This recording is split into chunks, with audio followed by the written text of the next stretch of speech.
Salam. Bugün sənin bizimlə paylaşdığın mənbələrə bir baş vuraq. Hə, salam. Deməli, əlimizdə Rollo Tomassi var, Red Pill tərəfdarları, bəzi psixoloji araşdırmalar, sonra Reddit kimi onlayn müzakirələr, hətta Fox News istinadları da. Bəli, müxtəlif yerlərdən toplanıb. Mövzumuz bildiyin kimi Red Pill dünya görüşü və pornografiya. Yəni, əsas sualımız budur, bu baxış bucağında pornografiya kişilər üçün nədir? Sadəcə bir vərdiş, yoxsa daha çox bir zəiflik?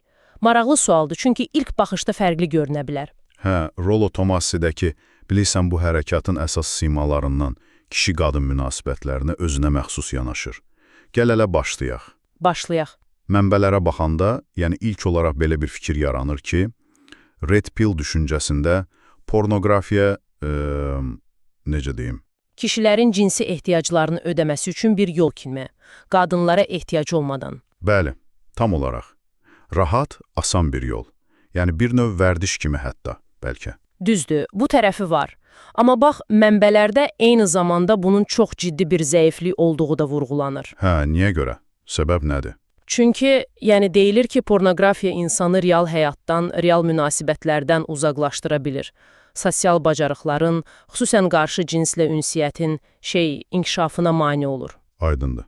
Hətta sənin də qeyd etdiyin o psixoloji araşdırmalar var ha, orada deyilir ki, pornografiya istifadəsi kompulsiv bir davranışa çevrilə bilər, idarə olunmaz hala gələ bilər. Yəni asıllıq riski. Bəli, asılılıq. Və bu da sonra depressiya, münasibətlərdə problemlər, sosial izolyasiya kimi şeylərə gətirib çıxarır. Yəni o asan yolun belə deyək, bədəli ağır ola bilir. Bəs Rollo Tomassi özü, o nə fikirdədir bu haqda? Mənbələr deyir ki, o heç də pornografiyanı təşviq etmir. Əksinə, tənqid edir deyəsən. Hə, tənqid edir. Və argumenti də maraqlıdır. Deyir ki, qadınlar pornografiyanı nifrət edir. Çünki kişilər ehtiyaclarını asanlıqla ödəyir.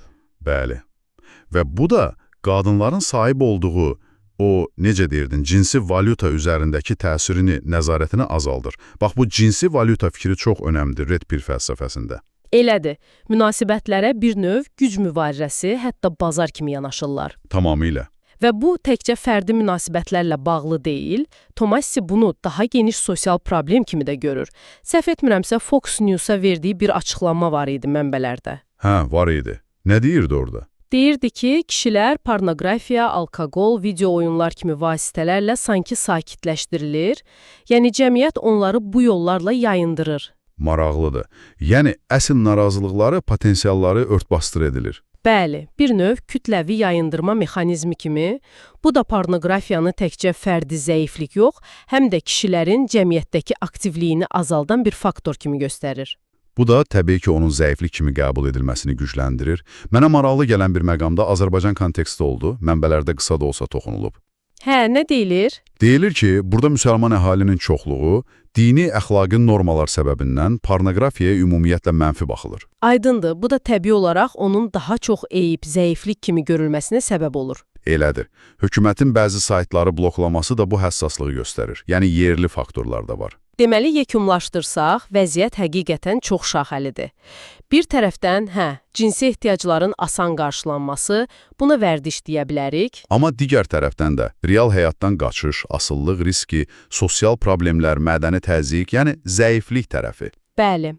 Və Red Pill analizi də məhz bu ikili vəziyyəti əks etdirir.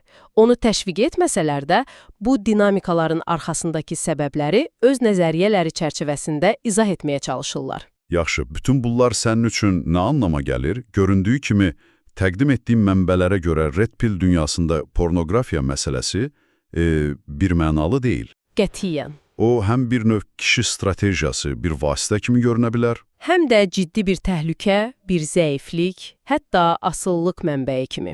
Rollo Tomassi və onun tərəfdarlarının mövqeyi isə daha çox bu mürəkkəbliyi anlamağa, xüsusən də kişi-qadın güc balansına təsirini, o cinsi bazar məntiqini analiz etməyə yönəlib. Və sonda, bax, sənin üçün bir düşüncə toxumu. Mənbələrdə tez-tez vurğulanan bu cinsi valyuta məsələsi. Yəni, qadınların cinsi əlaqə üzərindəki nəzarəti. Bu, pornografiya ilə əlaqələndirilir. Bəs bu konsepsiya günümüzdə, yəni müasir dövrdə texnologiya bu qədər inkişaf edib, sosial media var, münasibət formaları dəyişib. Başqa hansı formalarda özünü göstərir? Bəlkə daha gizli, daha incə formalarda. Maraqlı sualdır. Yəni kişi və qadın arasındakı bu bazar dinamikaları başqa harda işləyir? Necə işləyir? Bu həqiqətən də üzərində düşünməyə dəyər bir mövzudur.